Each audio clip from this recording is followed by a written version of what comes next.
Go ahead and kind of get started, jumping into our monthly sales meeting. Thank you very much for taking some time out of, I know what is a very busy time for all of us right now. Being willing to take some time to invest in your knowledge, what's going on in the industry, all that kind of stuff is super important. So today we're going to get, well, let me back up. My name's Alan Richardson. I'm the agency broker. This is Ming Richardson. She's our compliance broker. And so we're going to be going through we're gonna be talking about some things that are happening in our industry, and then we're gonna be wrapping up today with GAR contracts. So the new GAR contract mid-year changes are out. And so if your eyes glaze over when we start talking about contracts, you're just gonna have to suck it up, because we're going over GAR contracts today, because these things go live on July 1st. So we've got about 3 weeks. I just 2.5 have a weeks. question. How many of you guys are in this business not making any money? Weird question. Who's here not making any money? That's a weird question. You guys are here in this business by not making money, like you don't care about your commission. Who here doesn't care about making money? I think it's your question. No, we all care. Right, we all care. So this is why y'all need to pay attention to our contract. If there are some changes, that will affect your commission. So we're here to protect you and try to educate you as best as we can. We're to preventive maintenance, but messages only good if you've heard them, so pay attention. Well, we're not going there yet, so we'll jump back on that soapbox in just a second. So I want to talk right now. I want to start off talking about inventory. What have you guys noticed happening with inventory out there right now? Inventory's up. So is that good for our buyers? Yes. Yes, it really is good for our buyers, right? So right now you can see that inventory is up significantly from where it was. This is kind of what our total inventory is looking like. And now these are national numbers, and I know that, but if you look at, like, at first, when you first look at this, you think, gosh, inventory is really, really high. Like, in residential real estate is heavily tied to the fact that it's based on supply and demand.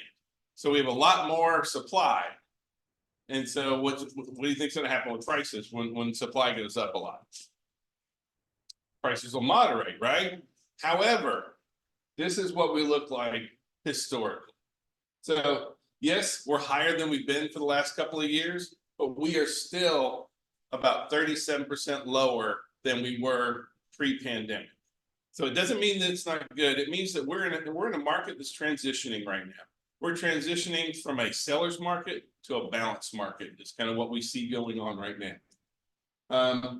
This is, every month I also pull up Georgia MLS and FMLS, because those numbers showed us what's going on nationally, but we need to look at least what's going on here locally, kind of thing. And you can see that the top one here is in Georgia MLS. In Georgia MLS, new listings are up 21%. And in both Georgia MLS and in FMLS, they're up 22%. So a lot more new listings coming up. The other thing is total active inventory is up 33% in Georgia MLS. It's up 51% in FMLS. That's huge, yeah. And so as a buyer looking at today's market, now no one's happy with interest rates, and we will talk about interest rates, but you've got basically almost a third to twice as many listings to look at this year than you did last year. Is that better for our buyers? Yeah, it absolutely is. We should definitely be screaming about that. Overall in Georgia right now, for the whole state, we're sitting at 49% more inventory than we were a year ago. And that's a really big number. And that's a really positive thing for our buyers. Maybe not necessarily for our sellers, but definitely for our buyers to kind of see what's going on with the rise in inventory. Overall, that being said, what's really interesting is, what have you noticed about days on market? Well, really? It went from 40 days to 41 days. I wouldn't call that a huge increase in days on market, right? It'd be a lot different if we were like, oh my gosh, it's up double kind of thing. It's up 1 day. So what does that really tell us?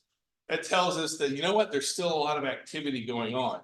What do we see happening for properties that are priced right in good areas, in good condition? Are those homes still selling quickly? Absolutely. For those properties where the seller says, I'm just going to throw it out there, I'm going to go for this really high price, I don't want to put offer a co-op, what are we seeing on those properties? They're sitting, right? But for good properties, still don't think that good properties aren't selling quickly. They are. You know, about almost a third of our listings are under contract. I'm sorry, almost half of our listings are under contract within 2 weeks. So good properties price right are moving quickly. Overall, as far as like months of supply, we need 6 months of supply to have a balanced market, meaning the number of sellers and the number of buyers matches. We haven't had a balanced market in, well, I had a lot less gray last time we had a balanced market. And so we are currently sitting at 3.5 months of standing inventory. We need 6 months. That is up. We were at 3.3 months last month. And again, this is just kind of, we're in the process of a slow transition moving into a more balanced market.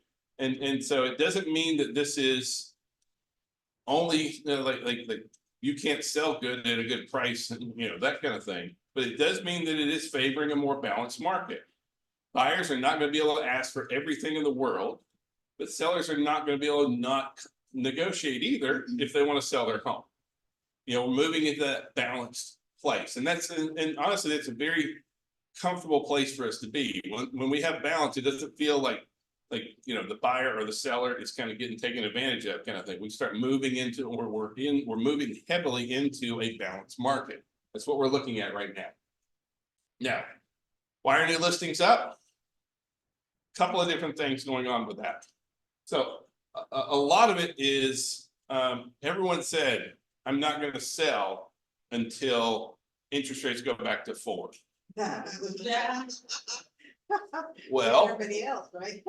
You can say that for a while, but our interest rates going back to 4s. Yeah. Sharon, our interest rates going to 4?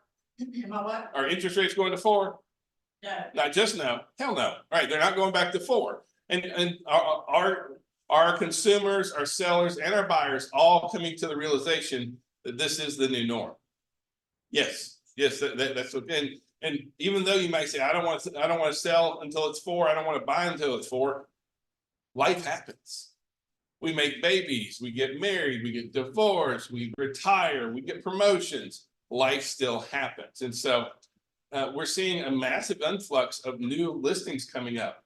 Those kind of things really do impact. Now, I do believe that when interest rates do come down, that's going to have a very positive effect on us right now, but we don't know when that's going to be. You know, the Fed meets this Wednesday. We're going to see what happens with that, but we'll talk about mortgage rates in just a minute.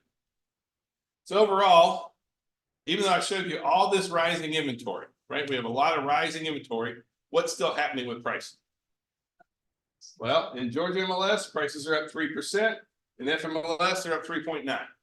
So more moderate than what we've seen. We had been running in the 7-8% range. And so we're seeing that going down. I'm kind of predicting that as we move forward, it's going to be moderating even more so. And honestly, that's not a bad thing. What is annual appreciation over the last 50 years normally per year in real estate? 4.4%. All right, like real estate on it, if you just look at the property value appreciation for the last 50 years, it's 4.4% a year. So we have some years where it's a lot less and some years where it's a lot more, but it still averages out to about 4.4% a year. So we're in a very normal, comfortable place for us to be on there. Now, where we're not at a great place is on pending sales. Because right now we're seeing the overall volume of sales are not looking great for us. Pending sales was down 10%, 11% in Georgia MLF, 9% in FMLS. So pending sales and our closed sales are down 5% and 3% respectively on there. So what we're seeing is volume of sales is what's really being hurt. And what's the cause for the volume of our sales being hurt? Interest rates. Yeah. I mean, we know that that's really one of the big things going on for us there is interest rates. But that being said, we're still selling a lot of houses. There's still a lot of things going on. But that being said, where are we selling them? I found this to be very, very interesting. When you look at like, what areas are we selling more homes in? Well, homes in the $250,000 to $500,000 range, those sales are only up 7%. If you look at 750 to 1 million, 500 and over 1 million, those sales are up. Now, because of affordability, the folks who are buying, do they have money? Yes. Yes, I mean, that's showing really, really clearly. We tend to operate in this 250 to 500 range heavily, right? And what's the factor that's driving that? Interest rates, right? So be very conscientious about what's happening with interest rates as the year goes on. I don't have a crystal ball on that, but but our market is so hinged on interest rates right now. If interest rates start coming down, what are we going to see happen to volume? Right, so do you need to know what's going on with interest rates at all the time right now? Yeah, you really do. So we're seeing home price growth still in a very moderate range, but in a very safe place moving forward right now. Overall, housing supply is still not meeting demand, even with interest rates where they are. We still don't have that right now. And so this is what the home price appreciation forecast is looking at. If you look at Fannie Mae, mortgage bankers, Goldman Sachs, that kind of stuff moving forward, you know, the average of everybody is about 3%. I think that's probably somewhere really close to where we're going to end up for probably for the year. Somewhere in the 2.5 to 5 to 3% range is probably where we're going to end up year to date. But now we've already been higher. So do you know, my crystal ball says we're going to see prices flattening off more come fall. And I think we just need to be ready for that. I think that could bode well for A lot of buyers. a lot of buyers. For our sellers, are they going to love that part? No, our sellers have been very, very used to. I mean, how much value appreciation have we had for the last 3 years in Georgia? 55%. And so a lot of our sellers just think, well, my house goes up by 15 to 20% a year, no matter what. No, it doesn't. Right? We have had that in the past, but it's going to be a lot more moderate because we have more rising inventory. And, you know, the big linchpin here is what happens with interest rates. We keep seeing inventory rise. What happens if interest rates do come down? Demand's going to go up, and then what's going to happen to pricing? It's going to go up. Now, if interest rates stay high, what do you think is going to happen? Prices will It's going to moderate, right? That's kind of what we're looking at. So right now, affordability is a big deal for our home buyers. Affordability, this is the most difficult condition for home buyers in the last 40 years. It really is a big deal for us, and we have to kind of understand what affordability is doing to and for especially for our buyer clients. And the reason I want to talk about this is we keep seeing where our buyers are being more creative than we in the industry are. Right? Our buyers are willing to look at things that we may not have thought of as housing in the past, and things that we may not have considered or thought that maybe we should offer them, like modular homes, homes outside the area, townhomes, condos, smaller properties, you know, rural properties. You know, what we're not seeing, like we can't make what a lot of our buyer clients want in terms of affordability. Look, I'm looking for a 3.2 for 175 in this area. I can't produce it, right? You know, I just don't have a golden egg I can lay that's going to produce it out there. But if you're looking for a home in this price range, we're going to have to look here or here or here or here. And what we're seeing is that our buyers are a lot more creative than necessarily the realtors are at this point, because we still have this idea that this is what housing is. And so right now, a lot of our builders, for example, are building a ton of townhomes. And I know a lot of realtors that go, townhome, right? And are we making decisions for our clients? Because townhomes are traditionally, they cost a little bit less. I'm not saying that you can't find high-end townhomes. I know there are, but overall, if you just look at the average price on a townhome versus the average price on a single family detached, it's lower. So it is another option out there. So we have to be very conscientious about affordability. You saw that right now, you know, as far as like where inventories, I mean, where sales are moving, it's not moving in that area. So we have to be the ones who's being creative. I need you to be thinking outside the box a little bit. And not putting your clients into this particular box which says, this is what a house looks like, because it doesn't. It looks very, very different for a lot of people. And we just want to take our own bias out of it. Now, the other thing we're seeing, what are our buyers seeing out there? Good news on the market always from the news, right? The news loves us. The news hates us, you know, whether it's the lawsuit or values that they want to blame us for home price appreciation, like we control home prices somehow. They'll blame us for that. So you gotta understand that our buyers are seeing this same thing going on out there, and we have to be the ones that are talking to them. Like, how important is home ownership though? Right? As of right now, is it cheaper to rent or buy? It's cheaper to rent. It is. So that means everyone should just go get a rental and not worry about it, right?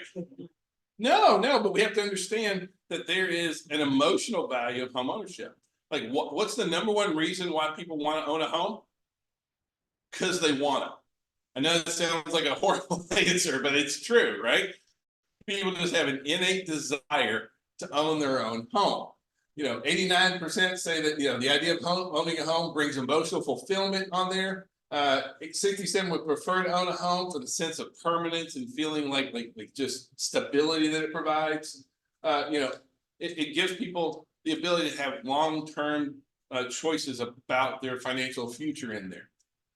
You know, when you look at why own versus rent, and this is something that you should be talking about on your social media posts. If you're dealing with first-time buyers out there, 94% say having a sense of privacy and security, having a good place for your family, and a good place to raise children.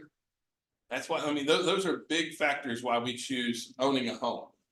I'll send these to you if you want to, no problem. Anybody who wants these slides, I'll send them. The branch managers have them. You can get all the slides, so no problem at all. In addition, owning a home is seen as the best long-term investment. And you know which generational group believes that real estate is an investment? What do you think it is? Boomers, Gen Xers, millennials, what? The younger they are, the more they believe that real estate is an investment. So that's a really good thing for us. And it's also very, very true. Like where does wealth in the United States come from? From home ownership. It really, really does out there. So in addition to that, 1 in 3 homes on the market is new construction, but not really. Now, what I mean by that is new construction is a hidden market because they aren't putting in our MLS. If you're looking at new construction in the MLS, you're seeing just a small snapshot of what the inventory really is out there. Like the inventory that's out there really does encompass almost 1/3 of our total inventory. However, none of the builders have to list anything in the MLS unless it's at sheetrock, past sheetrock stage. Once sheetrock's up, that's when they have to list it. A lot of times by then, they're in the contracts, they don't list it at all.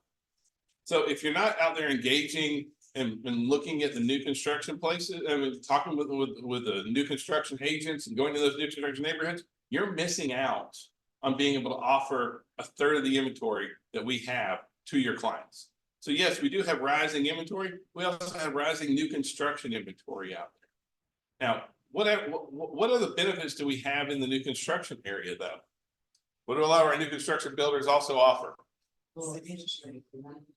Yeah, there's some good interest rates that kind of go along with that. So, you know, right now, the overall new construction market is taking an oversized piece of our industry, more so than it has in past years. I also know that only about a small percentage of realtors really operate very often in the real estate, in the new construction space. I want you to get comfortable with it. I want you to go out and start meeting these on-site agents, talking about the deals they have, seeing what standing inventory is out there, what's coming out of the ground, what's going on. All those kind of things is really, really important for us to look at. The other thing is that new construction is selling fast. April, 2.3 months of standing inventory. Y'all remember we're at 3.5 months of standing inventory on resales, right? So new construction is also selling faster. I don't want you guys to miss out, and I also don't want you to be intimidated by new construction, you know, like. When we start looking at what are important to know when, you know, in dealing in new construction, you want to talk about that for a second? Sure, one thing I do recommend, I mean, it sounds weird, but go over there and have a conversation with the listing agent, because most of them cannot sell outside our community. Give them a referral, bring chocolate, bring in a nice, smart water or something that's a little higher end. Not that Build nice. build that relationship seriously. And you'd be amazed that they will call you when there's an unrepresented buyer in their community, because you have built a rapport. And not only that, a lot of new construction, just because they say this and that and that, does not mean once you have that relationship built. And I use one of our agent, Levi, he's very young, probably, I won't say Gen Z, agent. Yeah, he's got 10 new construction in his pipeline. Okay, that's not by accident, it's design. And so he is that good in developing that relationship. And they will try, and of course, he is also a now influencer in social media, because his video went viral on the construction. Yeah. So do have a conversation. And I actually had an agent told me that I took my client out of this rural area because of the affordability issue, right? That agent was so thankful that she came out and said, do you have a business card? Because I would like to refer you out, because we synced really well. And we were so good in communication and working out a deal that I'll send you any unrepresented buyers so you can help them. So there is opportunity, y'all, they take a third of our transaction right now. So it's not a small transaction. Yeah.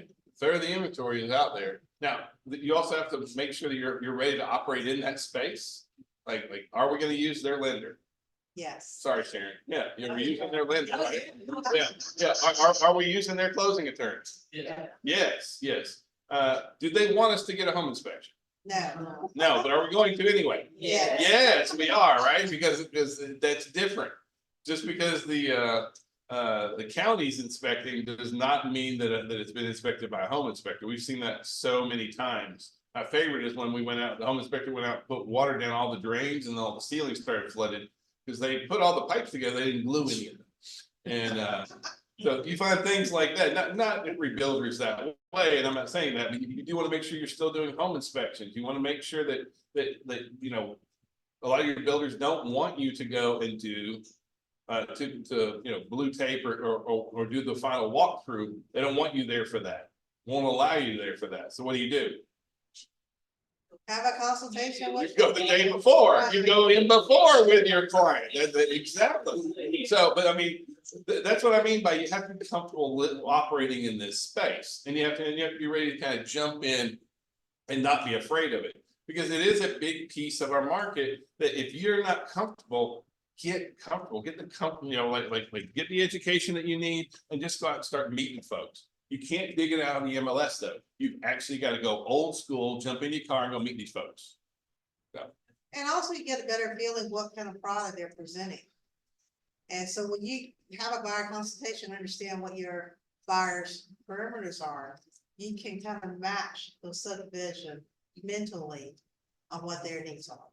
So, and you know, not to brag, 4.99, there are still some D.R. Horton property, standing inventory only, that they're offering that right now.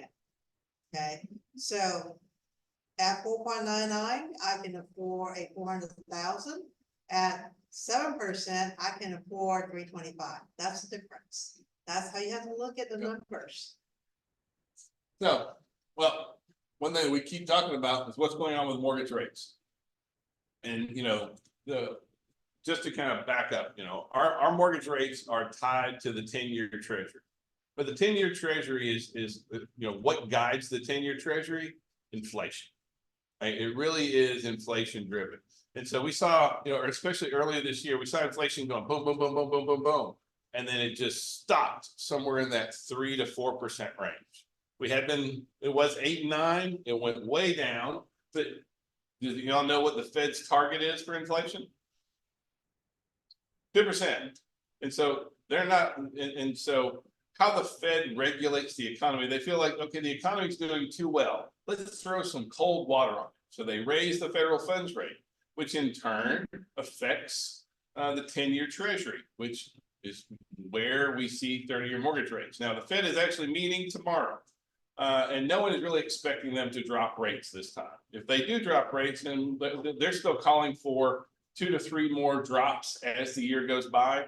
And I do think that they'll be doing drops later this year, in part because we do see that inflation is moving slowly in the right direction. They want to see jobs slow down. They want to see inflation go down. Then they're going to start dropping rates. Also, when they do that, but think about what we're in right now. What are we in? Election year. Yeah. What do you think is going to happen closer to election time? I think we're going to see rates drop. I mean, like we normally do, right? I mean, I'm just, I'm not, you know, I'm not trying to get political with anything, but I believe that the rates are going to be coming down later this year, which is one thing we really do want to see moving forward into fall. So, you know, this is from, if you look at Fannie Mae, Mortgage Bankers Association, National Association of Realtors, where they kind of see, they see us moving into the mid to low 4s as we go through. I think that that's probably pretty safe. I'd love to see it in that, oh, we're going to be at 5 by December. I don't see that happening at all. But I do see us starting to moderate a little bit more every single month. It's going to keep dropping, just nice and that. But while you're going through the path, when I say it's going to drop, it's going to drop like this as it goes down, right? It's going to go up and down, right? We just shot back up over 7 for the last 3 or 4 weeks, and now we're back under 7 again, and we may bounce around that some more. The Fed, when the Fed meets on Wednesday, that's going to throw, you know, the markets will start going crazy again and all that kind of stuff. So you can't watch it on a day-to-day rate, but we are seeing it start to moderate. And that's really what we want. We want to see those interest rates. And when interest rates do come down, when you start putting together all those things we were talking about as far as inventory, it really starts looking much, much better for our buyers, doesn't it? And even right now, right? It's a good time. It's a much better time for our buyers than I think a lot of folks actually realize. And so this is what the projections are moving forward into the next few years. So is 6 going to be our normal? Probably, right? You need to get your head around that. And what do you do when a client says, "I'm just going to wait for the rates to go back to 3s or 4s"? Waiting on everywhere. Not again. Well, but I mean, it's not really. We need to be able to speak intelligently about that. Why were those rates so low? Why were they? Why were we at 3s and 4s in the past? No, it was artificial. We were coming out of COVID, and they were stimulating growth. And so the Fed, you know, like mortgages are mortgage-backed securities, MBS, right? And so the Fed was buying millions of dollars of these investments every single month, and they would buy millions and millions of dollars every single month. And then they stopped buying, and then they raised the federal funds rate. So we're not going to see those kind of rates because they're not going to go back to buying millions and millions of mortgages again. You know, it's not like back when it was in 2007, 2008. We don't have any kind of issues like that. But they're not, you know, they don't want to overstimulate the market either. They want to make sure that inflation really is coming down. So I want you to feel comfortable with it, but you have to make sure that, you know, like if you don't want to buy, if you're going to wait, how long are they going to wait for? Maybe ever, right? I mean, then you're never going to buy. I mean, I don't know any scenario where we're looking at 4s and 3s again at all. I mean, you know, maybe if there's, you know, some sort of a world war or something like that, possibly those kind of things. God, I hope not, right? But there's just no reason for us to be expecting that. And so you want to be clear with folks. What we're seeing with so many people listing and coming onto the market now, they've come to that realization that I can't wait. Life still happens moving forward. Now, the VA came out and they said veterans can pay a commission now, because prior to, veterans couldn't. And so now the VA moves at a snail's pace, and getting VA to change anything in their official stance of anything is really, really difficult. And so what happened is a VA deputy director came forward and said, listen, right, we're gonna temporarily lift this, but it's kind of like don't ask, don't tell. There's nothing official in there about it, but they're just telling you, they're telling all the lenders. Sharon, can you speak to this a little bit? Yeah, they decided, what they would do is temporarily. Well, hold on, you gotta talk up here to the mic so everybody else can hear you too. Yeah, they decided temporarily that they would, pause that, just for now, till things get straightened out shorter than they are. So all that stuff comes to fruition. Well, And to help, and really and truly what they're doing is because VA buyers were not gonna be, they weren't as viable a person to take a contract from as is a regular one, if it's government, FHA or conventional. Because they knew that the veteran couldn't pay more than their 1%. They couldn't pay a realtor. So the buyer's agent was, basically get left out. So a lot of people would take the VA contract. And so they wanted but to. no one wants the veteran to be unrepresented going into Right. the real estate trade. Correct. That's it. So that's how they came to that decision to do that, because they wanted the veteran to be able to have as much opportunity to buy that house that they want as anybody else had. Just because they couldn't pay the commission. So it's a good thing, I think. I was excited when I read it, and I hope it stays that way for a while. Well, but let's also be honest. Even though the veteran can pay, do they want to? No. Right, we have to understand that, right? So, one thing that we want to be able to kind of assist you with here is that, even though there's a lot of talk about VA right now, because officially VA's official stance is that a veteran still can't pay, but they temporarily suspended it with talks of permanently suspending it. We don't know when what they're going to do down the road, but there is talk about that. And so with so many people asking questions, I want to make sure that you are educated about what's really going on. And I also want us to look at what are the benefits of a VA loan. I don't think everyone understands how useful a VA loan is for a veteran. Our veterans, everybody understands that with a VA loan, you have no down payment. That's a really great thing. What's another benefit of a VA loan though? No mortgage insurance. No mortgage insurance, no PMI, no MI, they don't have, that little bit that's added on, Well, that little bit, sometimes $200. it's $200 to $300 a month, right? Yeah.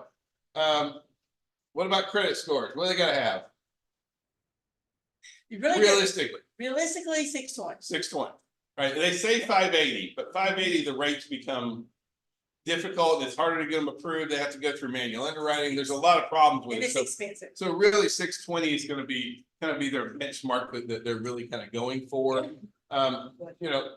We do have, there are some good VA programs out there. Do you want to talk about those real quick?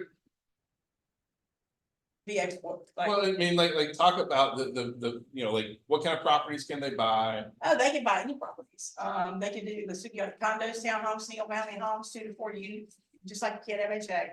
As long as you're going to reside in one of the 2 to 4 units. But that's the truth. This is not an investor thing.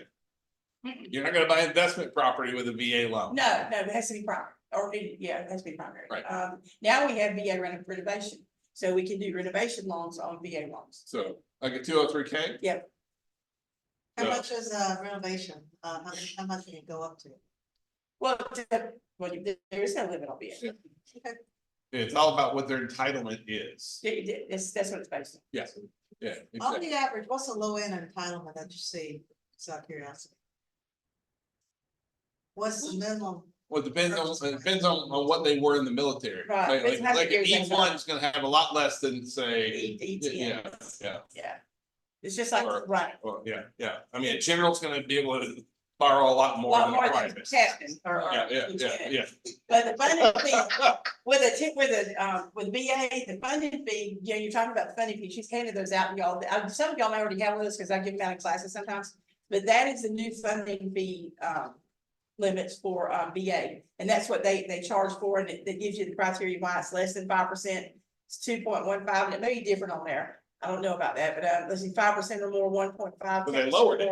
1.25, it goes lower, lower, lower, the more, but I'm telling you, most of the VAs that I've qualified have been 10% or more disabled, and if they are, it's way to 100%. Now, that's a great benefit. Yeah, they don't have to pay it, so that's a good thing. And really quick, on a VA loan, just because you have VA loan does not mean the VA can't put down more money if they wanted to, The veteran. okay? Yeah. So the veteran sometimes has more money than you realize. So for them, it's not an issue to come up with more money if they want to. They just choose not to. But let me offer a bit of advice. Make sure that you're dealing with someone that's comfortable with working with the VA. Working inside the VA loans, a brand new lender or someone that doesn't really understand what working with veterans and doesn't know what a DD 214 is and those kind of things. If you have a lender who says, I don't know, I think I can, watch out, because there are pitfalls with doing a VA loan. You know, some lenders, I mean, we see some lenders that slide right through, easy peasy. We see sometimes we've had VA loans that have taken months to go through because they don't know what they're doing. So make sure you, And also- I'm not trying to As a buyer's agent, bash other LOs, but I mean, it really is true. Unless you know what you're doing, VA can be complicated. Plus, there's a Georgia Drains offer, and they do, it's not really new, they're just highlighting again. But it's it's Peach State something, but it's for VA, and they'll pay up to $15,000 for a down payment. For the closing costs or down payment. is that a combined or is it separate? That's the down payment system. Okay, That's the down payment system about, you can use it toward closing If you costs. didn't want to use your veteran, your VA benefit, you could go through. Well, you Drain. still have a VA benefit with 0%, but I mean, if you do that, they'll want more house. Maybe today, because the rates are a little higher, maybe they want a $450 Buy down. house, not $350. So if you got some money to play with, maybe that can help. or that can go toward your commission. Yeah, isn't the rate on that product 4.875%? Yes. It's a less rate, it's a really good rate. All right, say that aloud really quickly for everybody. Georgia Dream? Yeah. Georgia Dream, the VA rate is 4.875. So if you got any VA. Now, we just said there's no 4% loans anymore, and you just made me a liar. Well, DC, again, and you talk about your builders with Yeah. setting their rates, they bought the rate down. Yeah. It's Department of Community Affairs, that's who is running Georgia Dream. Right, So they get better rates and they post them every day. So if you have VA buyer, this is a great option for them. but ask about VA, if they are a veteran, that kind of stuff. Talk to your clients about that, because it could be a big deal. There was a time when we were in a really heavy seller's market. Everybody wanted to bash VA back then. Everybody wanted, all our sellers wanted an offer that was all cash, or they wanted conventional, this. Listen, at closing, it's all cash. And right now, what do you think how do you think the sellers are gonna be reacting when we have rising inventory levels? They're gonna be. Our more VA is gonna be a motivated. lot more appealing now, right? Any loans are gonna be appealing. I mean, and all offers are, so. Don't let your head get wrapped up around a VA loan has stigma with it, because I don't feel it does. Yes, there are some additional restrictions with a VA loan, right? You what? They have to, what do they have to have? What are the negatives? I mean, if I'm saying. Well, negative, basically, I think the most negative thing I think is the appraisal, it's the VA appraisers. Yeah. We can't use our round robin appraisers that we use in the company, so we have to put it into the VA portal, and then they hand it to whoever. Your appraiser might be 30, he might be 9, because they don't get rid of it. There is one who's 90, I think. So. I swear Well, there is. VA appraiser do not go away, just so you know, that's. No, they essentially- won't get rid of them. I don't care how bad they are. And you can complain all day long, but they won't get rid of them. So, but that's I think that's about the biggest thing. Tide water, and if they come in under, But So then Robert saying- you also have to have what? Termite? you do termite inspection. And the veteran can't pay for that. So I've had agents pay for it. I've had seller pay for it. If the seller won't pay for it, the agent pays for it. And in the past, when the sellers didn't have to deal with it, they didn't want to. No, I'm telling you, that's not the same issue we have It's really not. I mean, I love VA loans. They're probably one of the easiest loans to do. I mean, they really are for me. I'd rather do one of those than I would an FHA or finance loan. So, everyone, we want to try and educate you guys and prepare you for what's kind of coming out there. We just see that because there's so much negative talk about, not negative, but just talk about VAs. I want you to have a real clear understanding, which is why we want to talk about that. So thank you, Sharon. I appreciate it. All right. One thing I want to caution the buyer's agent, if you do have a veteran buyer and you know the price for that property is already high, but that's what the buyer wanted, just make sure that they're aware that Tidewater may be coming. And because you already pumped out the area and you already know that this is way too high. But because it's move-in ready, fully renovated, beautifully staged, is what your client wants. Okay, that you may have a little stumbling block right there. You just pray for the best, hoping the VA appraiser will appraise it, but sometimes they don't. Well, but we're also not seeing, I mean, we haven't had as many issues of late. No, not Tidewater, but we've seen it during the uptick when the market was going 50% on values. Yeah. We have a bunch of Tidewater at 230.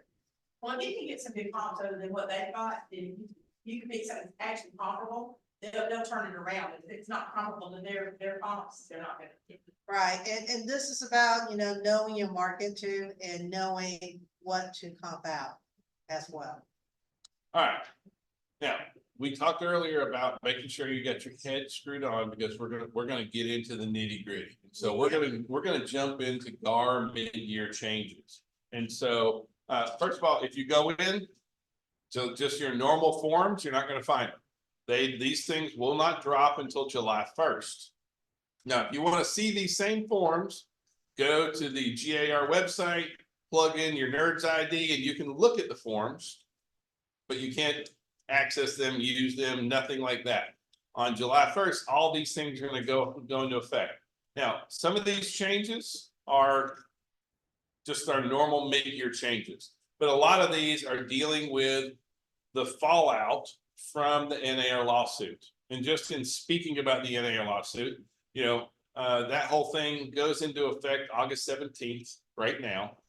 But here in Georgia, we don't have nearly as big of an impact for us as a lot of the states. A lot of the states are still losing their mind because in a lot of the states, a seller had to offer a buyer's co-op. And in Georgia, has a seller always been able to offer zero co-op? Yeah, that was stupid if they did, but they could do it, right? It wouldn't make good sense for them, that kind of stuff, but and so in these other states, they were forced to pay thank you so much, Dylan. They were forced to pay a commission. And is that right to force someone to do that? They said, if you offer a seller's commission, you must pay a buyer. That's how their contract was written. So was that wrong? Yes. Yes. Did they lose? Yes. Yes, right. And now the fact that it carries all the way through the entire United States, they wouldn't have done that in Georgia because we didn't have that issue here. However, we still have fallout from it. And so some of the things that come out of that lawsuit is that now offers of commission can't be listed in the MLS. So we're going to talk a little bit more about that. Doesn't say that offers of compensation can't be listed in the MLS. All right, and so we're going to go into that. Or seller concession. Yeah. Also it says that we have to make sure that it's clear that all commissions are negotiable. Have all commissions always been negotiable? Yes. Yes, right. Is there any set fees? No, there isn't, that kind of stuff. So, in light of that, there are some new changes coming about. Well, and those are some of them. The other one's going to be, you must have a signed buyer brokerage agreement prior to showing a house. So for those of us been practicing for a long, long time, I know that's not part of our genetic makeup to do so, but I highly encourage you to do that because if you don't, you may be working for free. Well, and that's the thing, like what Ming's pointed out is so right, because for our newer licensed agents, they have no problem getting a buyer brokerage signed in advance. For the old salty people like me and me, you know, I ain't never had to worry about that. I ain't gonna worry about that. For the seasoned agents, this is a change, because for a lot of agents for years have not operated this way. But the new rule is that we're gonna have to have a signed buyer brokerage agreement prior to showing a property. Or a signed agreement prior to showing the property. And so we're gonna go through more and talk about that. You know, one of the first things is that, you know, throughout the whole GAR form changes, all these disclosures in light of the lawsuit, there's a lot of those that are plugged in there.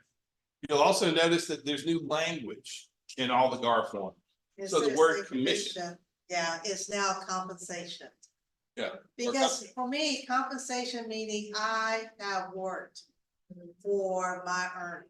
Where commission, people think that's a bonus.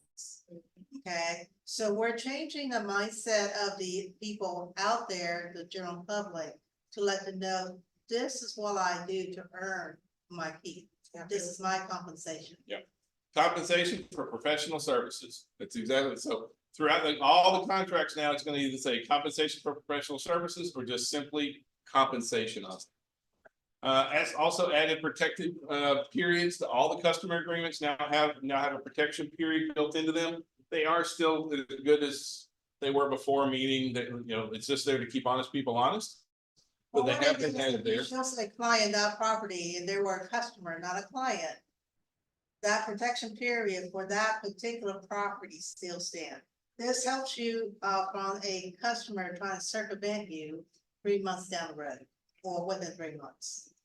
And then the state of Georgia passed this new law that foreign entities can't own land or agricultural land within 10 miles of a military base. And That's for homeland security, that's for safety protection. I don't really like Think it about it. personally, because we should not be the people who limits who can buy what and where kind of thing. Well, we're not the real estate police, but they kind of wrote it where we have to be. So we want to make sure that, so there's a lot of disclosures written into our purchase and sale, our listing agreements, all that kind of stuff. But it really does put the monkey back on the buyer and the seller. So we have to make sure that we understand that any foreign entities, and it's not about residential properties, it's about land and agricultural land. So a farm, just regular, you know, vacant land, commercial land, all that applies on that one. And then there's a new law that says security deposits can't be more than 2 months rent. And so that's one of the changes. And that's to protect your tenants, because some tenants, well, couple things. So in California, I do know that if you're a foreign national, you have no social security in the United States, they will make you put almost 6 the months. equivalent of 6 months worth of deposit. Because think about it, I can fly out tomorrow, abandon the property, destroy it, because I had a huge party. And destroy the property, and I have no, as a landlord, I have no recourse, Well, but because they're foreign nationals. Who am I gonna sue? I am not gonna take the money and sue someone in Puerto Rico or in Venezuela, wherever it is that they're from. Because the court of justice is different over there. Well, the security deposits are just, can't do more than 2 months of security Right. deposit, so on there. Now, we also have some new forms. We're gonna try and walk you through the forms in the way that you would kind of be using them. And so I want to start and talk about the exclusive buyer brokerage agreement, because we're gonna have to have a buyer brokerage agreement. I don't want to go through and bore you with everything. So this is the new buyer brokerage agreement. Overall, you're gonna see there's not a ton of changes, but where there are changes, they're significant. And so this first section, everything is still the same. This section, big changes, right? You notice we put professional service of broker compensation instead of commissions. We changed our whole entire language to reflect what we do, professional services. And now also, I want you to notice that they put in this phrase, generally compensation to brokers is negotiable, and is not set by state law. However, this does not obligate individual licensees and brokerage firms to necessarily negotiate their commission. What does that mean? means all commissions are negotiable. That doesn't mean you can tell me what I'm getting paid. It means these are the services I offer, these are the fees I charge. If you choose not to work, if, you know, like, we may negotiate back and forth, but that doesn't mean that I have to work for you at whatever wage you say. Now, we may not have an agreement at that point, and you may not be my client or That's customer, okay. but that doesn't mean that you must. And they wanted to be, and, you know, the GAR Forms Committee was very conscientious about this in that, you know, for me, I've never been a discounter. These are the services I provide. These are the fees that I charge. If you don't want to work with me, I got no hard feelings for you, but this is how I am. If you come in and say, well, you gonna do it for 1%? Nope. Right? I mean, everything's negotiable, but that's, you know, like you still have the ability to stand up for yourselves. And I want you to understand that yes, there's no set amount, you know. It's not everyone pays 7 bananas or does this or does that kind of thing. There's no set amount. However, whatever you choose to operate your business, that's what you choose to do. And so that doesn't mean that you're forced to cut your commission. So if you wanna operate at 1%, all right, for 1%, all I'm doing is put your house on the market, advertise your MLS, provide you a lockbox and a sign. We're done. You get to negotiate yourself, Mr. and Mrs. Seller, and you'll get notification call showing you have to authorize all those. Oh, but we're in the buyer side right Okay. now, so. Right, I'm sorry. You're right. So, but what I'm saying is, Yeah. as a buyer, you can also do a tier as well. Correct. Yes, Okay, it just depends on how you look at your tiers. Yeah. You know, are you going to do virtual showing with them because they're out of town? Are you going to do, are you required to pull comps before an offer is made?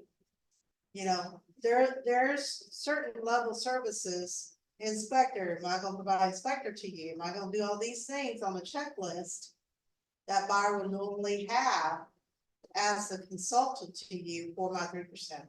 Or if you say you're an experienced buyer, you don't need all of that stuff. Then yeah, I'll write a contract for you. Yeah, 1%, we're done. So it just depends. now, that was A. B, it says compensation to buyer's broker, and this one hasn't changed. Buyer agrees to pay buyer's broker the compensation set forth below at the closing of any contract to purchase. And then you can put in, you know, whichever, and make sure you check the boxes, so either you can put in a percent, a dollar amount, or other, if there are other circumstances and things that you want to build in there. That hasn't changed. But now we have C. And C says optional compensation from seller or seller's broker to buyer's broker. And so the buyer, now we got 2 new boxes, got to check. Buyer either approves or disapproves of the buyer's broker receiving compensation from the seller or the seller's broker. Nothing herein shall be interpreted as a promise for the seller or seller's broker to pay commission. Now, do I know any buyers who are going to say, no, I don't want the seller to pay you? Mhm. No, they all want the seller to pay. So like the buyer, it's almost exclusively is going to do that. Only time would be if they are going to pay your commission, then you don't need it from them. So if buyer approves such compensation being paid by the seller and or the seller's broker to the buyer's broker, the maximum amount the buyer's broker may receive from the seller or the seller's broker is as follows. So if you operate in new construction, you understand this basically limits your ability to get your commission percentage wise, if that's what you charge. So let's say D.R. Horton has a program where every house you buy, there's $1,000 bonus, okay? And it builds on top, okay? So what you need to do, you need to do your regular percentage in here.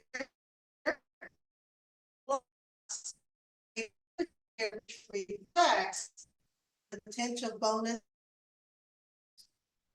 Okay, so Because we can't get paid more then than what's agreed than what's agreed to. as a buyer's agent? Yep. So you gonna get some language out there.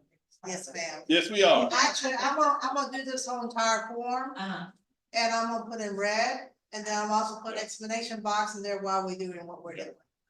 Okay, just because And I offer you guys this as a guideline. I also encourage you, any agent you talk to with a maximum one, encourage them to look at this form. Because it's for benefit. And we do this all for y'all's benefit, because I don't want you guys to get caught and cry and say, me, I only put 3%, but D.R. Horton's offering, this is my fifth sale, I got $5,000 bonus I can't do anything with. Then you do an amendment to brokerage agreement. You can, but at that point, okay. at That's the that other one. point, Yeah, there you go. Yeah, you're not stuck. You have savvy buyers out there, especially the younger generations, they're very savvy. Because sometimes you don't know, so let me, I have to ask a question, because I'm It's okay. so I had a client, and we did the buyer brokerage agreement, and we did it at 3%. Right? Okay, she chose new construction, the new construction builder was paying a 2.5% bonus.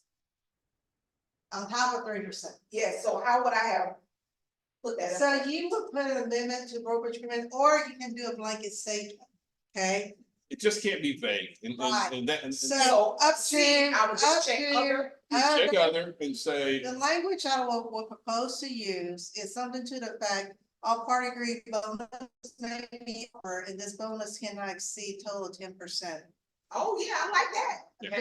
That should but cover see, that's all. specific. Yeah, That should Yeah. cover all, then I will have this language up to you guys, just so you have it. yes, Because, Yes. and then now the buyer's gonna look at you like, what do you mean you get 10%? To say, listen, we don't know what property you're gonna buy, I'm not incentivized by which property you're buying. I'm incentivized by what you want, yeah. okay? But if they offer it, I sure would like it. But if they offer, it's just like, if an employee works for a job and the boss is offering some kind of incentive, am I gonna prohibit you from getting that? No, I'm not. Okay, same principle, okay? So this is where I wanna put a special stip in here, and if y'all wanna make that so the thing I caution you guys about is that whatever you charge, make sure you're consistent. Yes. Because that's a fair housing, because with the whole commission thing comes a whole nother problem, which is fair housing, and I just wanna make sure we still abide by fair housing along with getting your full commission. Because I sure don't want y'all to come and cry, because now, tell me, Shoni, would it be harder for you to go back to the buyer, amend the brokerage, how to explain to them Yeah. why? Then they want a $5,000? piece. Because I can tell you right now, the Gen Z, Gen Xers are really good Googler. Okay, and they'll see, well, if she's getting $5,000, why aren't I entitled Some of that. to some of that? I have had clients come up to me in the past, said, I'm not getting 3%, I got a property, will you rebate me 1%? Right off the bat. I have another follow-up question. So if let's say across the board, this is not what I'm doing, so no side. Don't judge, okay. But let's say across the board, I was saying I was charging 2%, Okay. right? And the house that we choose is charging 3%, Offering 3. offering 3%, yes. Right. Will that still go in the option? Yes. It would need to be because, like, you It can't get covers. paid more than what is So agreed if you to put between you 2% and your buyer. right here, So and how you do we put know that? 2% We right start here, sending the brokerage agreement to the attorneys now? Well, we're gonna get to that. Oh, sorry, So okay. yes, we will get to that. But the bottom line here is that we can't get paid more than what's on here. right, See- so see, the buyer and- brokerage is now very restrictive, it's not as liberal as it used to be, okay? So it tells us now to the buyer, you can only make this amount of money and no more. I got you. See, really what it comes down to, you and your buyer get to agree how much you get paid, but the next section D is where, does that mean that the buyer has to pay it? Like, the buyer pays your compensation, sorry. But anybody can fund it, and so section D is the other new section, and Yep, so this talks about possible reduction in buyer's compensation and obligation to buyer's broker. Any compensation the broker receives from seller or seller's broker, and then if it's not checked, just like through the whole contract, if it's not checked, it's not real. Either if you check, boom, it will reduce the compensation the buyer shall pay for the buyer's broker dollar for dollar. So if the seller's paying it, the buyer doesn't have to. Or shall not reduce the compensation that the buyer's paying to the buyer's broker. That's Meaning, you're gonna have a hard time. meaning anything that the seller gives me is on top. I don't see that one happening very much, but it's in there, right? And then, or any special exceptions to be paid to the compensation paid to the buyer broker as set forth below, if you have any other kind of special So that you if work you're from. an agent, that will allow down to 2%.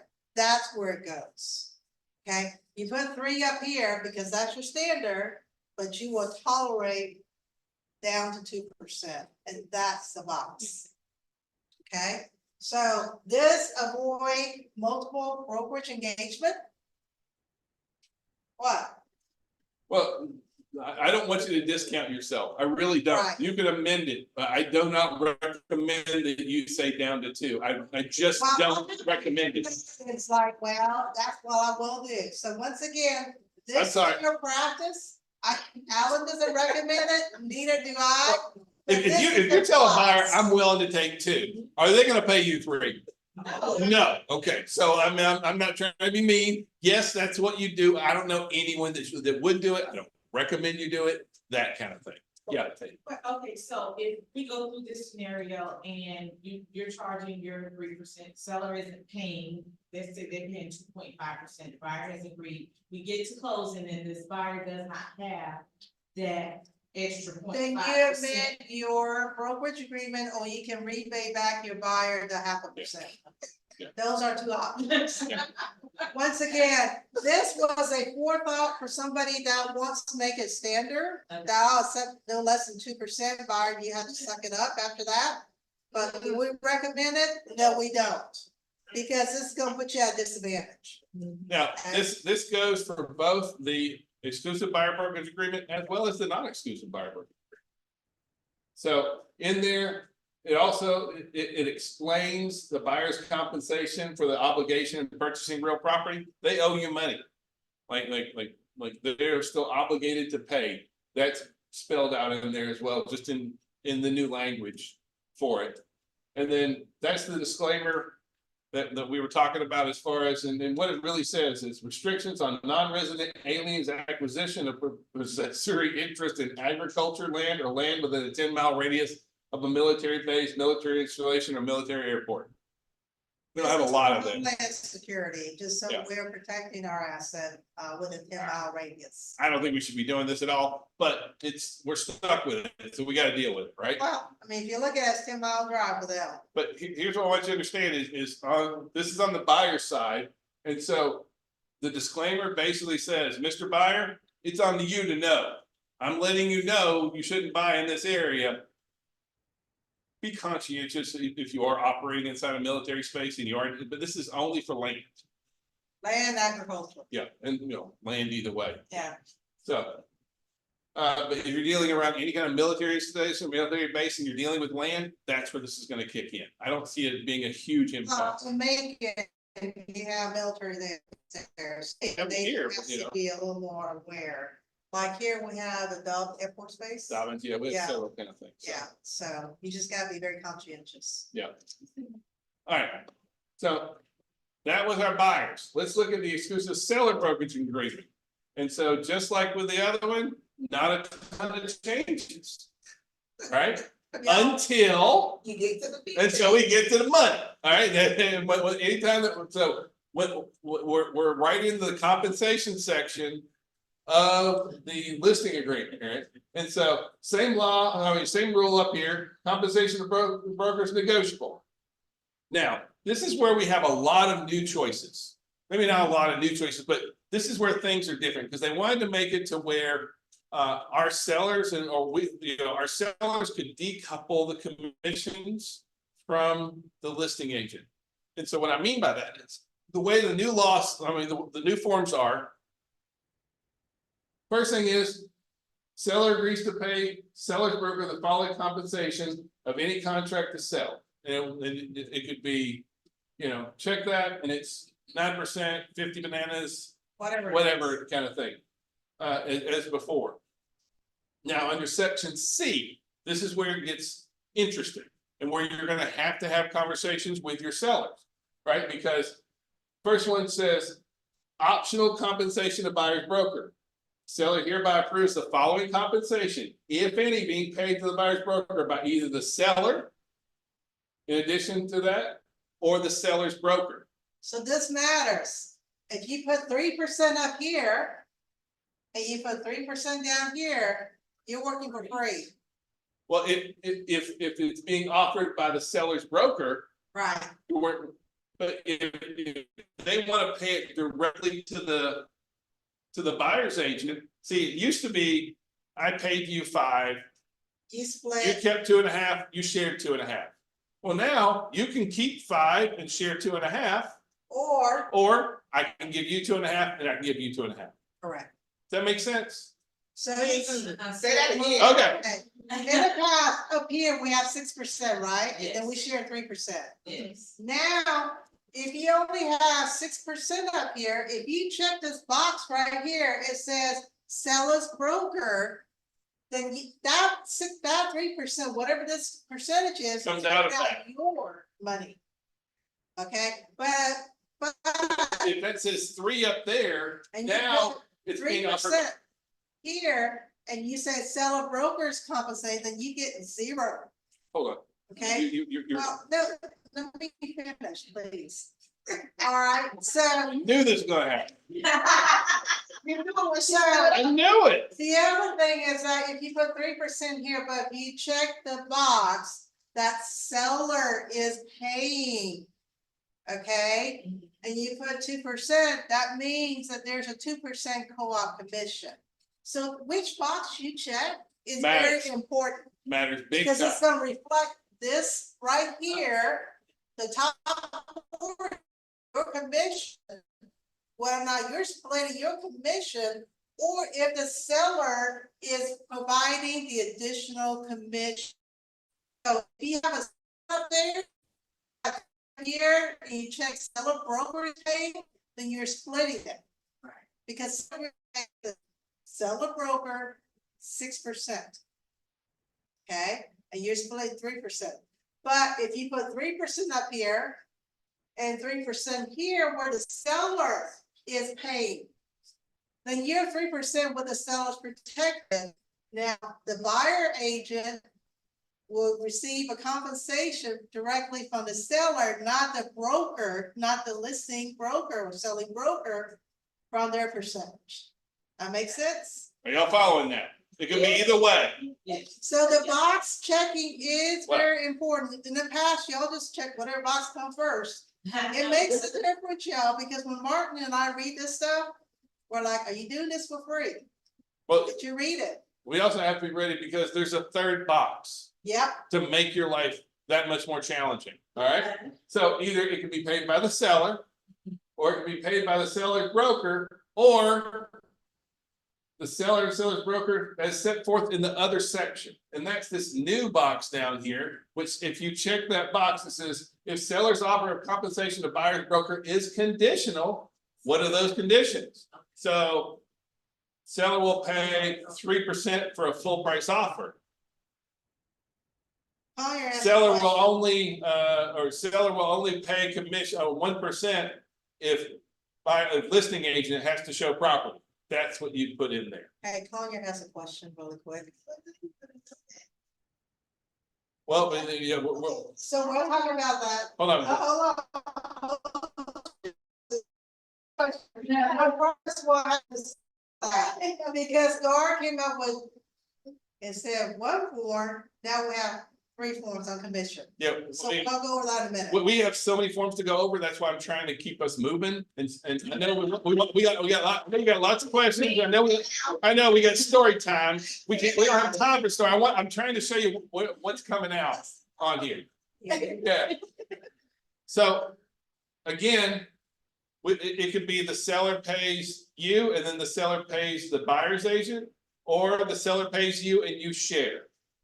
Or it can be the seller pays you and then there has to be some sort of condition to pay that out. So we have a lot of options. We have to take your time. None of this language is super tricky, but you do have to slow down and realize this is new. These are going to be your new forms starting July 1st. on there. Everybody with me on that? Yeah. Have Nancy text you the question, because Nancy, please text a question, Yeah. it'll be easier. And we're gonna move on until then. Can I Yeah. ask a question before you go? yes, Like on the screen there, so in it, let's just say it's a typical transaction. Mhm. Where the seller's agent is offering the 6%, so we will put 6 there. so in a traditional one, it might, so the seller's gonna pay 6%. To the listing agent, Right. and then, And then and down And here it'll be, 3% right here. yep, and then we check.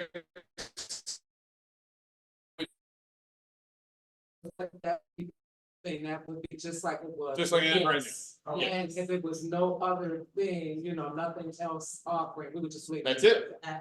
Right, because only boxes that you check count. If you don't check any of those boxes on the left-hand side, it doesn't impact the contract. So box checking is very important, y'all, okay? Tell it to other agencies. Oh, we know. I can't control them. We wipe their, you know what, we talk out half the time on some of the forms that we have. All right. Let's get into the other ones that are gonna be confusing for you here. So, again, we said, it's written in here where there's the obligation to pay. Again, they're not being held into it, but once they enter into this agreement.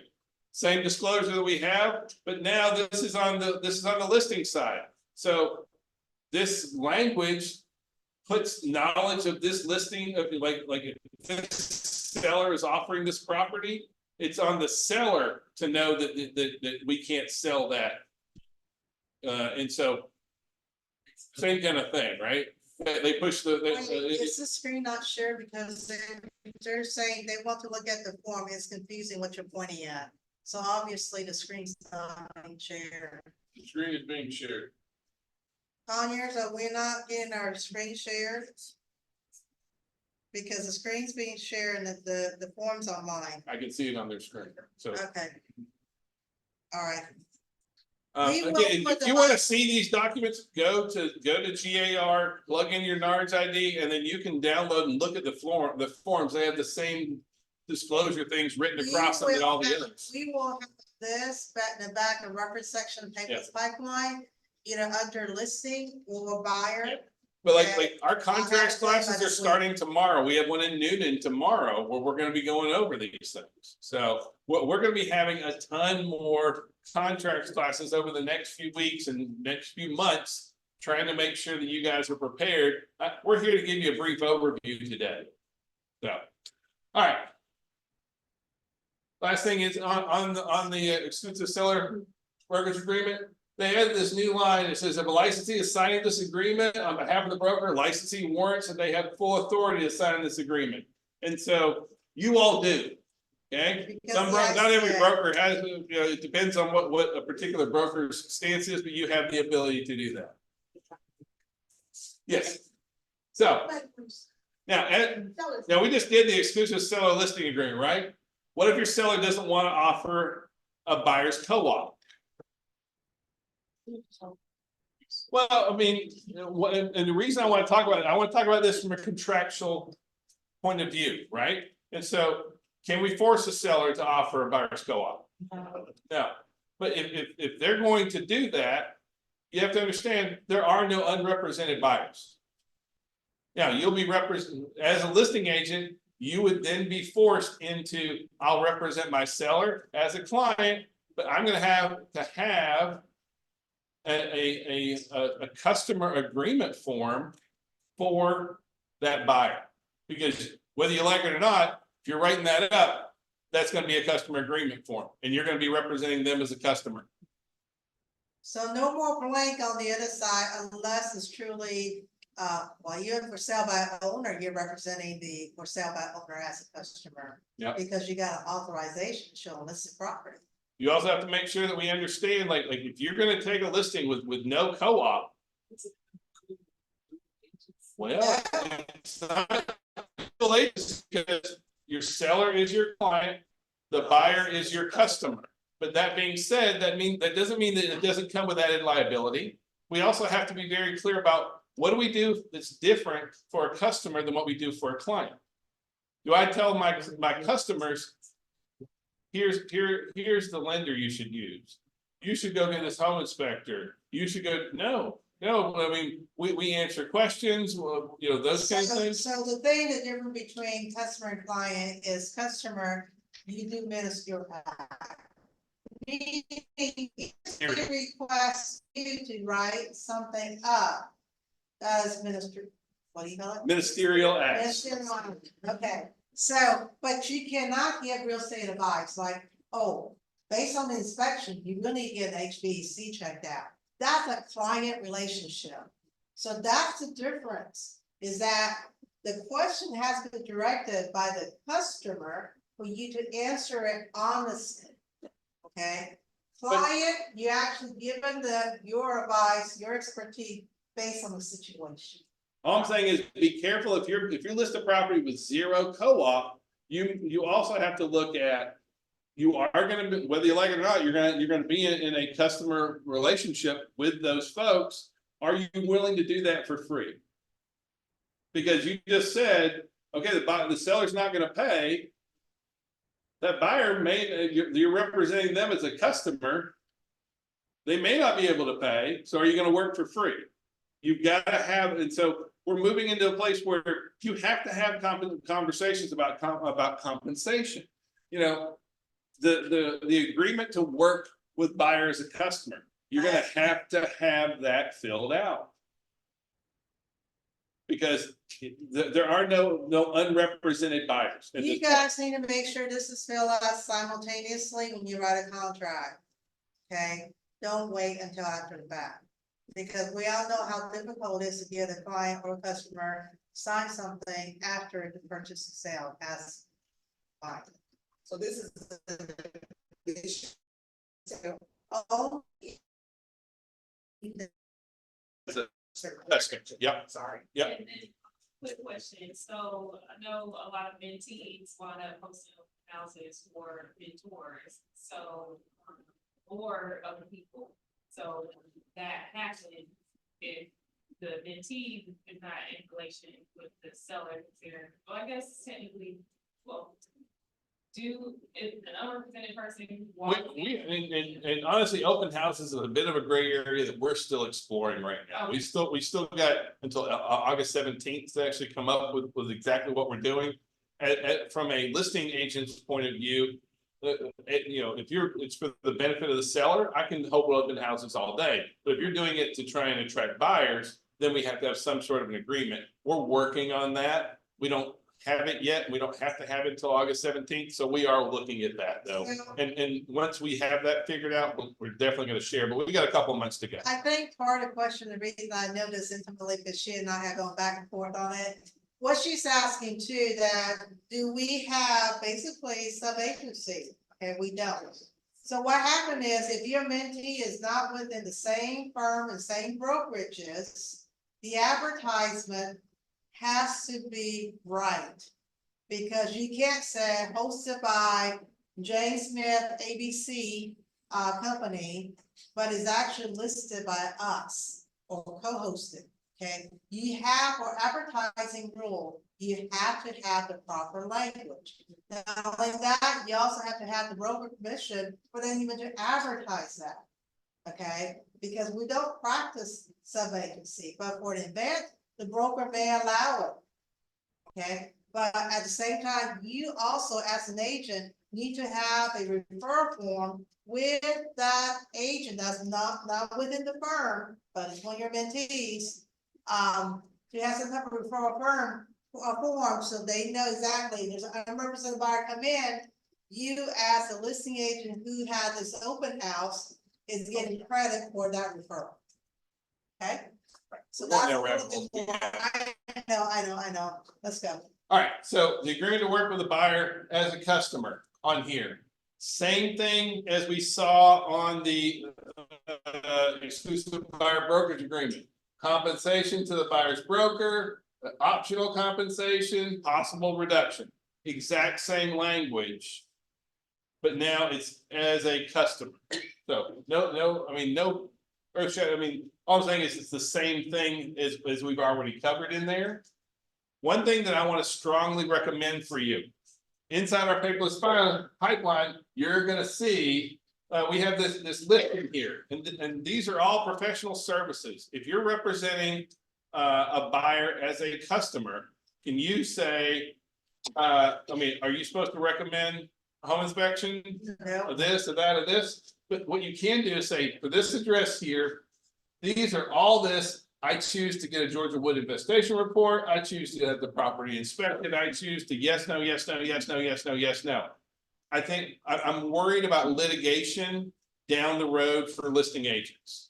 I think that there's a potential when it's just an increased potential when we represent both sides of a transaction. Yes, you can do it. We have to be very careful of that. And if we see a lot more of this happening, I want you to protect yourselves.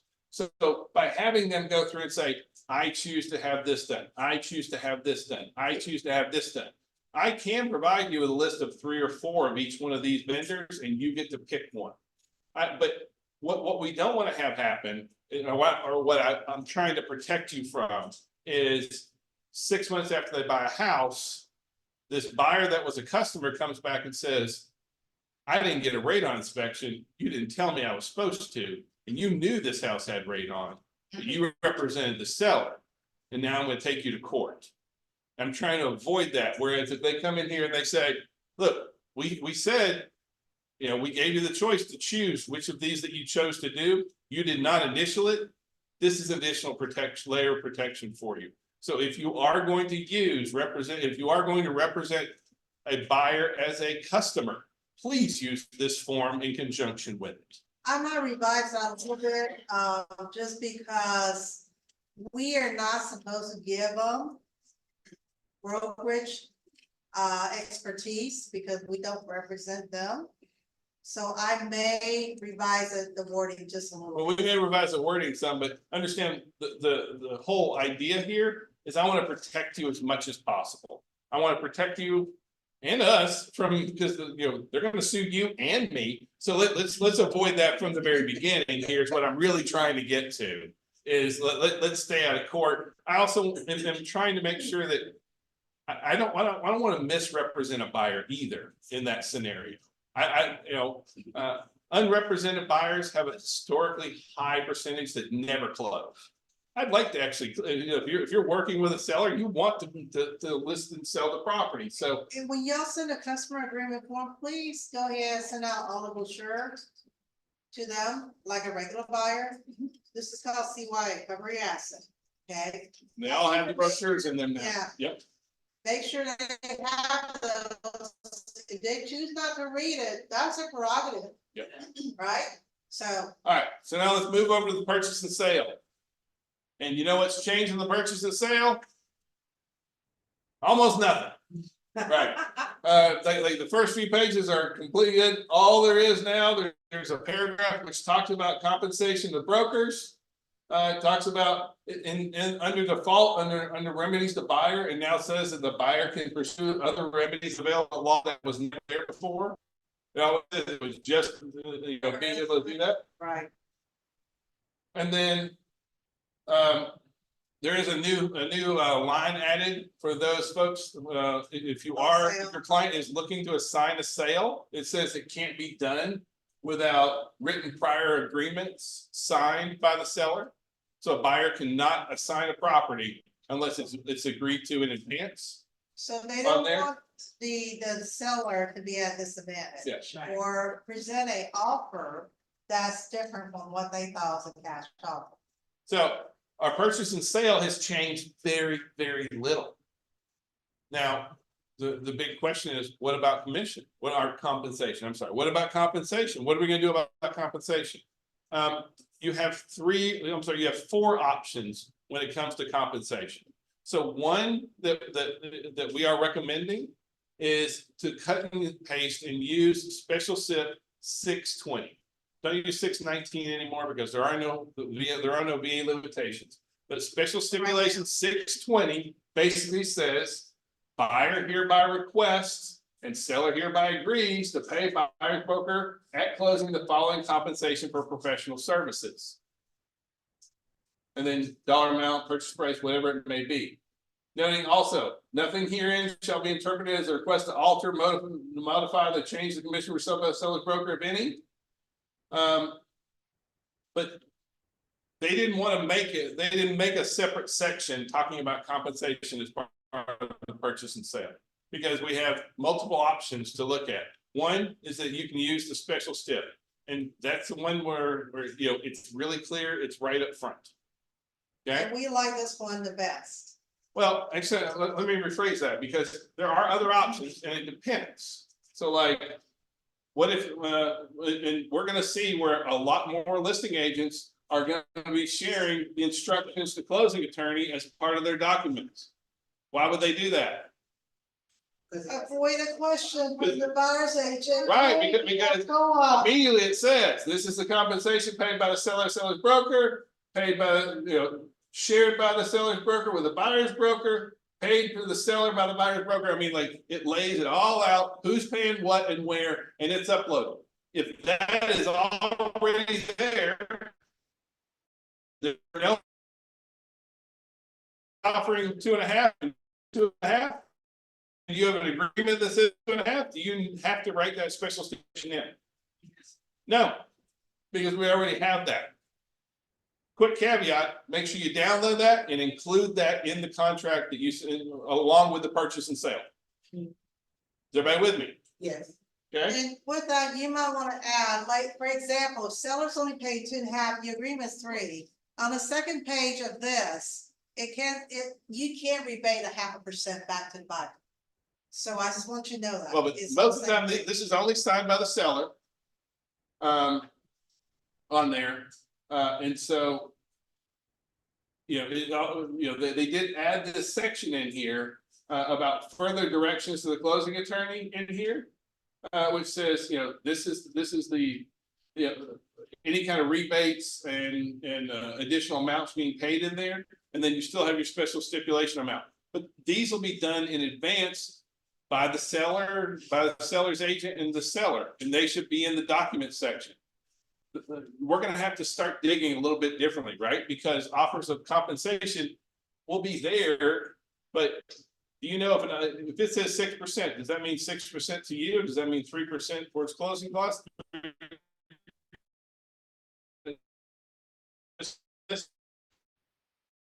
You need more information. Seller's offer of compensation doesn't always necessarily mean commission. And so, but this is one that's only signed by the seller. And so we want to make sure that if that offer is good, I mean, if that compensation is good and matches up with your buyer brokerage agreement, attach that to your purchase and sale and submit that. Everybody with me? Yes. The other thing you can do, and by the way, that's F-255. We also have F-258. And this is pre-showing compensation agreement.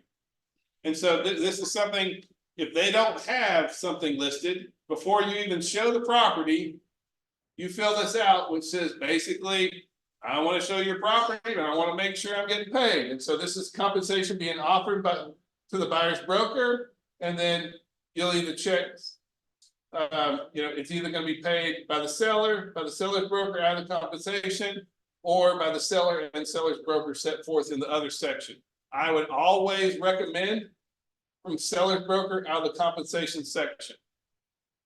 The reason for this is it immediately puts the agent on notice. It makes the agent have to respond to you. I'm not paying for it. All right, well then, but now that would mean when you send that over, because listing agents, not great about answering phones, not necessarily great about answering emails. You send this over, you just put that listing agent on notice. Look, I'm expecting to get paid whatever percent out of your commission. Are they going to answer you? Yeah. Now, maybe the seller's paying it. That's okay. But at this point, we're having a conversation and we know right up front. Now, is this steering? Are we steering clients away from a property that doesn't have compensation? No, it's an affordability issue. My buyer can't afford to pay this up front. They need it financed in. And so I need to make sure that my clients can afford to buy this home. Make sure that we keep that clear. This is not about steering clients to or from a property with a certain amount of commission. That buyer, we already went through, the buyer needs this amount of compensation, the buyer needs it included in the purchase price so they can finance it over the term of the loan. They need that included, so that needs to be covered as part of that right up front. Yes, ma'am. So we have a choice, and is that what you're saying, to use this free showing compensation or the? Well, I'm saying you have a lot of options actually, because we could use the special stipulation that we went over. We could look at instructions, F-255 instruction to closing attorney. I could use this pre-showing compensation form, and then there's an additional one that we haven't even got to yet. What I'm saying is, so if we use this free showing, say if we show this particular property and the buyer, well, okay. we don't No, this is done in advance of showing the property. This is in advance. right? Yes, Correct. pre-showing. Right, pre-show. So if we show, and they may not put an offer on that particular one that we. Doesn't matter. Done this on, so our. It only counts on this property. Our compensation may change with the next property. It may. that we show. So will we have to do another two Yes. fifty eight or two fifty? So does does it it make require? sense? You'd have to do this on every single property. Well, should we wait then and not do a free? Well, again, Well, it's your business, right? And so, do you want to submit an offer with a special stipulation? Do you want to go through and look for the instructions of closing attorney? Do you want to do it in advance? We also have a fourth option, which I'm trying to get to, so. So what we're saying is that this form is only good for pre-showing. Okay, if the listing agent's unavailable to answer your call or have anything in the MLS that state that they're, by the way, MLS will have a seller concession box, okay? Well, So, but you don't know what that seller concession is. It can be a closing cost because they can put just a 3% in there. And that 3% is all they're contributing toward closing costs, not necessarily buyer broker commission. Okay, so that's a conversation you gotta have. So this is a pre-showing form, you guys, okay? When you don't have any other direction from the listing agent, if there's a co-op. Correct. Okay. Right. So the special step that Alan just went over on 620 is kind of what I call catch all. Okay, it ensures that your commission is protected. But if there's a F-255, which is commission instruction to closing attorney, then Don't do you're it. being redundant. Because agents know you didn't even look at the docs online before you submit your offer, and that your work might be a little sloppy. well, Okay. but you may use this if they're only offering, say, 1% and you need them to come up, you may use this in advance too. Right, and the seller agrees, so you know what, Right. bring me a whole price offer, I'll give you 3%, and that's a pre-showing. Okay, so this form is pre-showing. The commission instructions, something that the listing agent has negotiated with seller in advance, what the co-op is gonna be, is very transparent. Okay, Yep. Now. Okay, Full price offer. 3%. Appraisal comes back, that's. We can't hear what you said. she's saying, what if you get a full price offer and then the appraisal and and the they're seller paying? agreed 3%, and the appraisal came back low. What happens Everything is then? still negotiable, just like it would be regular. There's no real changes in there. Now, under the second section in here, under section 2, there's a couple of key points that you want to pick up on here. And so first thing is that, neither the buyer nor the other parties and brokers sign this agreement have the right to rely on this offer of compensation as set forth in here. And it cannot be changed by the seller or the seller's broker without written permission. So once they've agreed to this, they can't come back and say no.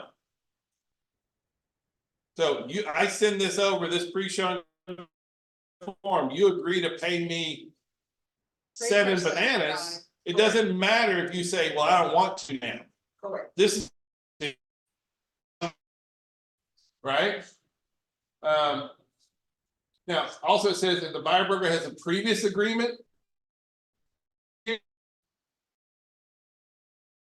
Compensation shall modify and amend it, which means it's above and beyond. So if you have a buyer brokerage agreement at 3% and you agree to pre-showing a 2.5, that's what you just said. You amended your buyer brokerage to 2.5. Well, but this also means that if you put your purchase and sale 3%, and you send this over at 2.5, 2.5 is what's gonna carry. This one will go over there.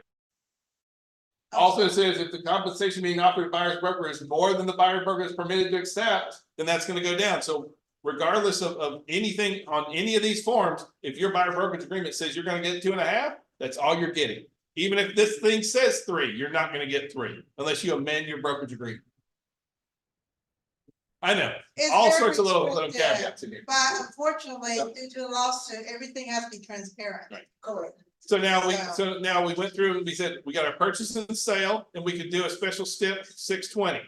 We can look at instructions to the closing attorney. We can,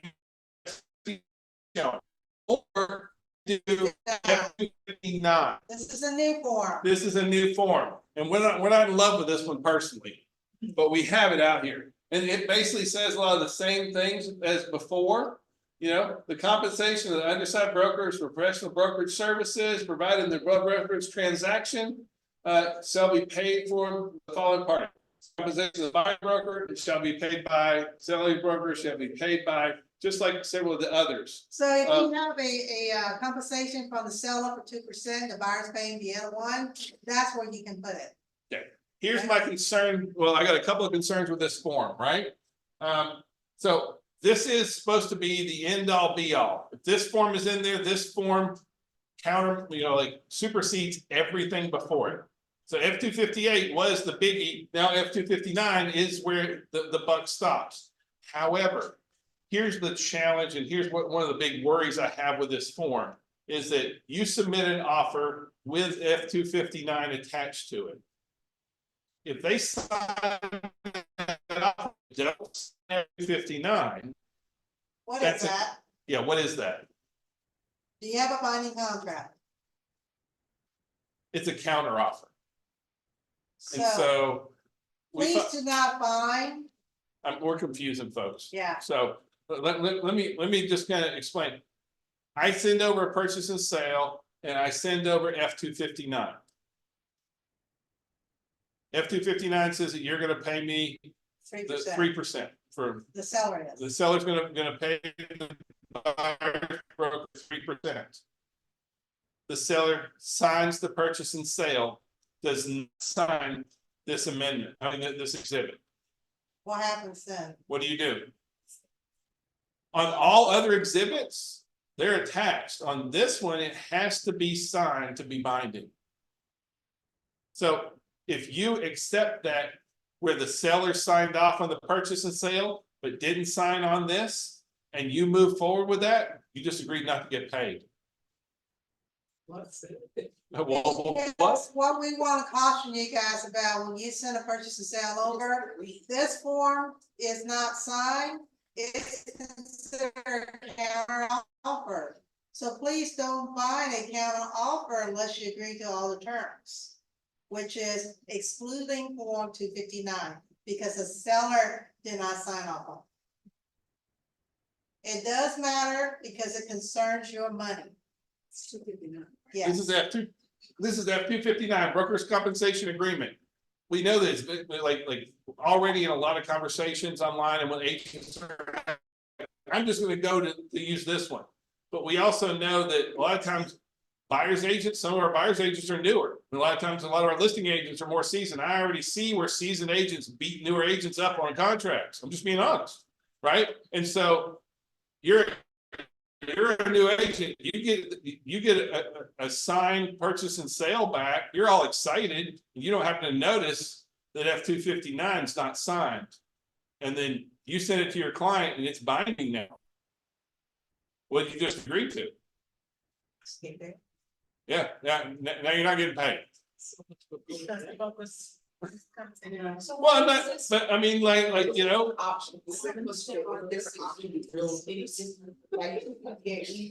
it really isn't, you're right. I mean, I want to make sure that I'm trying to protect you. I want I don't want you guys to get burnt. And because we have so many new forms, now there's 4 ways for us to kind of look at how we're getting compensated. There's a lot of potential for that in there. Oh, for And so errors. for errors, right? So because in here, this document also doesn't have to be signed by everybody. It only has to be signed by the people who are paying. If the buyer is the only one paying, you don't need a seller's signature on here. Because the buyer, but and vice versa, if the seller's the only one paying that we're asking to pay, doesn't matter if it has a buyer signature on it. Just to make it more confusing. Alan, let you finish the meeting. Keep on. Okay. All Alright. Alright, so the NR settlement goes into effect on the 17th. It's up to the MLSs to enforce it. We just said our VA loans, our veterans can pay commission now. Georgia MLS, all they've told us so far is there will be a compensation field or a concessions field. But we don't know what that looks like.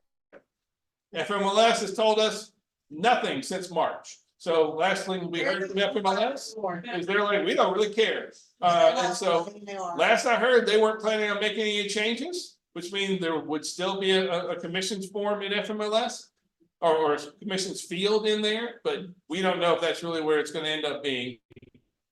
These new GAR forms will automatically just show up in your forms package starting on July 1st on here. You do not have to go get all new agreements signed. Okay. Okay. My next question. Yep, I'm with you. You don't have to go get all new agreements It's the signed. new customer appliance that you have, effective July 1st, you use a new form. All right, so what do these forms not address though? Because there's also, we have to make sure that everyone's wrapped up around the forms and those are very, very important, right? What about your value proposition? How about having a conversation about the fees that you charge? How about having a conversation about, as a seller, are you gonna offer a buyer's co-op? Like these are big conversations. In the past, most of our sellers were just like, yeah, of course. Now they're asking, are you prepared for those conversations? Correct. Are you prepared to get buyer brokerage agreements signed prior to showing a property? We've got to change the way we're doing business. And honestly, on this one, I'm actually excited for this. I think there's great potential for good agents to start engaging. When you treat a buyer the way that we have sellers for years, and you sit down and you explain the process and you go through all the services you provide, these are the fees that I charge, and you explain everything, and then you get a buyer brokerage signed, do those folks close? Yes, they do. Yep, it's always the ones. Those folks that close. Now, for those folks like, well, just meet me at the property, do those folks close? No. No. So what I'm saying is if you'll focus more on making sure that you have these buyer brokerage agreements, it's very easy to be like, I don't have to do this, but like, take the initiative, step out and really embrace this. You will grow market share, you will get more closings. Well, you're not spinning your wheel for nothing. And as listing agents, right? There's not gonna be a co-op fee listed in the MLS, or there may be a concessions field, right? What are you gonna do about that?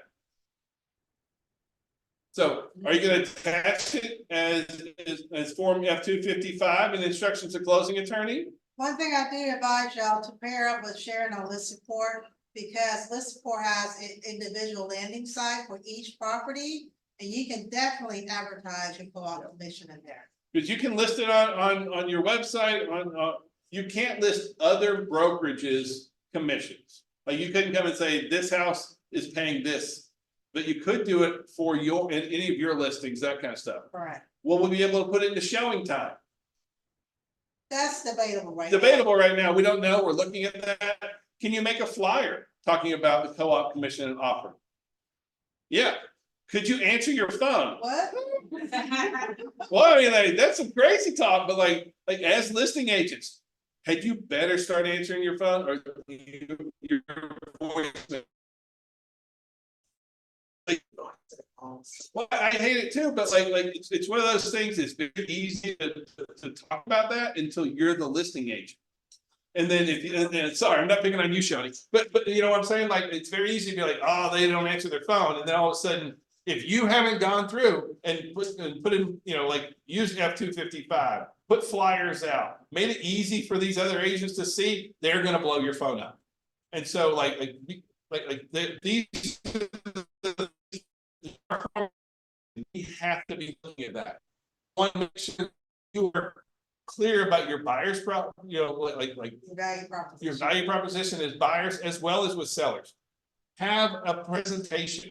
Steal hours if you want it. This is in paperless pipe. Feel free to use it if you want to. Now, the nice thing about it is there's a whole section which talks about negotiation, the fees I charge, who can pay. You've got to have these conversations. Same thing on sellers. You have to have your same value proposition, and you want to be able to go through and talk about the same thing. And again, all these are on paperless pipeline. Go make your own or steal these. There's no problem either way, but you want to make sure that you have something, some prop, some tool that will assist you in being able to have a conversation about what happens if I don't, what happens if I don't offer buyers co-op. This is this is the space we're operating in now. I'm trying to prepare you for this, but this is also great practice as a phenomenal realtor, because really good realtors, guess what? They do this already, right? So our accountability meetings is every Monday morning at 9:30. Now, we have changed accountability. If you haven't been to one, I put you on the spot. I love it. Okay. Now it's some folks have said, well, I don't want to come because I need to get my stuff done. That's not a good reason not to come. Okay. But listen, join us. It's every Monday morning at 9:30. Yes, we're going to ask you, but the whole purpose in this is to get you flowing and going for the week. It's to help you make a to-do list, an action plan for what you're going to accomplish this week. It keeps you focused on what's really important, who your target clients are, what are the lead sources you're doing, and then focusing on our top 50 every single month. And so this is why it's called accountability. It's really to keep you accountable. And if you don't want to be in that position, I get it, but we're trying truly grow your business. you can join us in office, or now we made it so that you can jump into Zoom. And so if you'll just go Max One Rocks /accountability, Monday morning at 9:30, jump in with us. I don't make you turn your camera on. So if your hair's a big old hot damn mess, I don't care. All right. So but I do have you talk. And so, but the whole purpose in this is to help you grow your business, right? Everyone thinks accountability is a really great thing until I ask you To speak. to step up. After And then it's like, after the meeting, I'm gonna share a message that I received back about what accountability is, after the meeting. okay, all right. Very good. All right, and then congratulations. I know we ran a little bit long. Let me be here. We're gonna be holding a lot of contracts classes coming up. We're gonna be coming in, doing lunch and learns. We're gonna do it in every single, Nancy, I know there folks question. Let's put together a lunch and learn over there, and let's go through these. We're teaching tomorrow contracts in Noonan. Gotta So- make it available virtual for our agents on. Because That's that's. me right. I don't know. I haven't gone there yet. I So, know, but because that space is tight. All I'm saying is that we are going to have a lot of training going through to prepare you for July 1st. Know that that's coming up, but we're here for you. You can also call, text, smoke signals. We don't care. We will help prepare you for this. As far as all that goes. So I'm sorry. I know we ran crazy long. I know today was a sale. I mean, a lot of y'all like bouncing in your seats. You gotta go pee, all that kind of stuff. I appreciate it. I love y'all, and I appreciate y'all so very much. And then again, congratulations. We're just gonna go local now. So thank you guys very, very much.